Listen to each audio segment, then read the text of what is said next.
Hi there, I'm Audrey Adams. This is Talk with Audrey. Welcome back to the show. Well, we're talking all about what's hot for the holidays, and from the three wise men to 5 gold rings for your one true love. As you know, gold has always been the ultimate gift. And with us today to explain our enduring love affair with gold, as well as the hottest trends of the season, Sally Morrison of the World Gold Council. Welcome, Sally, to Talk with Audrey. Good morning. Thank you for having me. My pleasure. Boy, I tell you, you talk gold and, things feel rich. Absolutely. Rich is the word. I mean, gold is a fantastic metal. I think people have been fascinated with it since it was discovered. It's warm, it's lustrous, it shines, it's luminous, and of course it's ultimately malleable, so it can be crafted into absolutely exquisite pieces of jewelry. So what makes gold jewelry a perfect gift? I think one reason that gold is a perfect gift this season is that it really lends itself to personalization. And we've got some great jewelry here with us today, which shows how people can sort of tell their own story through their own piece of jewelry. This is a fantastic necklace we have here on the table from Heather B. Moore, and what she basically does is creates charms that sort of tell the story of your life, perhaps the initials of your children, a lucky number, and so on and so forth. You might have seen Taylor Swift wears a necklace with a lucky number on it. So I feel like this is a great holiday gift because actually you can start with one tiny charm that's real and solid and meaningful, but you can add to it over time. So it can be quite an affordable gift, but a gift that will last and will grow with the person that you give it to. Absolutely. It also makes it collectible as well, right? Absolutely. It's a collectible, it's an heirloom for the next generation. I mean, one of the wonderful things about gold, and there are many, is that it really doesn't tarnish or change over time. So if your grandchild inherits this beautiful necklace, it will look the same as the day that you started wearing it. And I think there's something very special about the material. I agree. Now, are there some trends, some key trends that we need to look for this season in gold? There are some interesting trends. I mean, one of the big trends we've seen this year, which really started on the red carpet, is the big, bold cuff. This particular one here is from H. Stern. It's absolutely exquisite. It's huge. It's brushed gold. It's beautifully crafted. For example, we saw Rihanna at the Grammys wearing a big gold cuff. So I think that's an interesting trend. Just last week, the new Miss Golden Globes, Francesca Eastwood, who is Clint's daughter, was wearing a big gold Neil Lane cuff. So it's certainly a hot trend, and it's something that the younger women are wearing, perhaps just wearing one big statement piece and nothing else. I think we're also seeing, interestingly, a sort of return to the classics, but the classics remade for the modern woman. The chain necklace. Now, there was a real interest, I think, in those layered chains and that kind of look since last year with the Elizabeth Taylor sale, where we saw a lot of her jewelry sold from the 60s and 70s.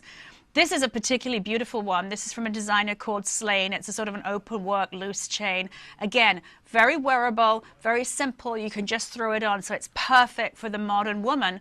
And we're also seeing these sort of free and easy, kind of more bohemian pendants. We've got some particularly beautiful sort of engraved ones here from Mian Rowe, who's a fantastic designer, and she's got a sort of engraved paisley design on the pendant. Again, it's very 70s inspired, but also fresh and modern. So I think we're seeing that sort of looking back and looking forward at the same time.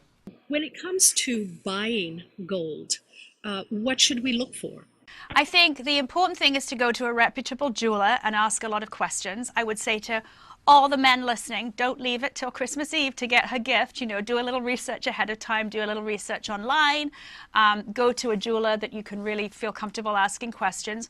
With gold particularly, I think it's important to ask about caratage, so you really know what carat gold you're buying and what kind of value you're getting for money. It is something she is going to wear forever and is going to last, so it should be something that you feel good about. And also, I would say just do a little bit of research about her style. Is she a sort of classic girl? Does she dress in a classic way, or does she like something a bit more fashion forward and inventive? And with that information, then go into the shop and start to ask questions. So when you mentioned heritage, can we talk about that for a minute? Because I think folks are a little confused.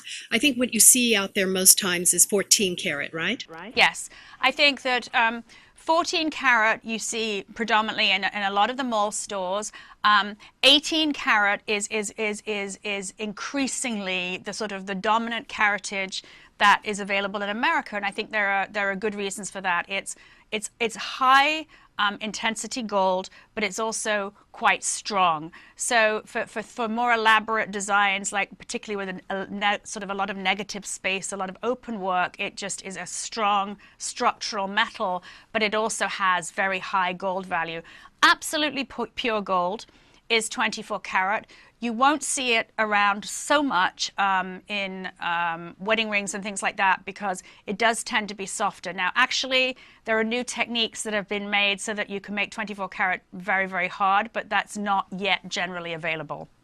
So you're looking for 18 karat at this point. If you're thinking about an investment piece, are you looking?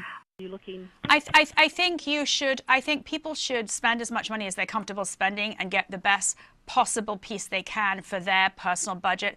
You certainly do see 22 karat jewelry in the finest stores. We have here a couple of very beautiful bracelets from a designer called Aurora Lopez.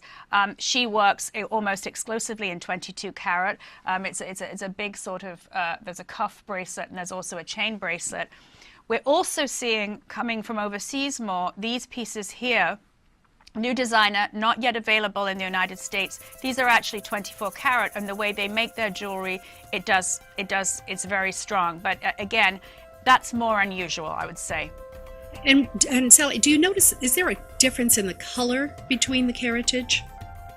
Well, a very high caratage gold generally will be richer, yellower, more buttery, but all the different designers work with different small quantities of alloy to come up with the sort of the color and the depth of color that they like. So you will see a kind of lemony jewelry, a lemony color in the gold from, say, a designer like Slane.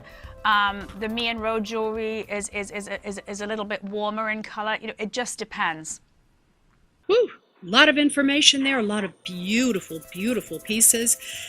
Thank you so much. Thank you so much. It was a pleasure. I cannot wait to see this. And guys, you have enough information here to go out and select something for someone special in your life if that's what you choose. Happy shopping.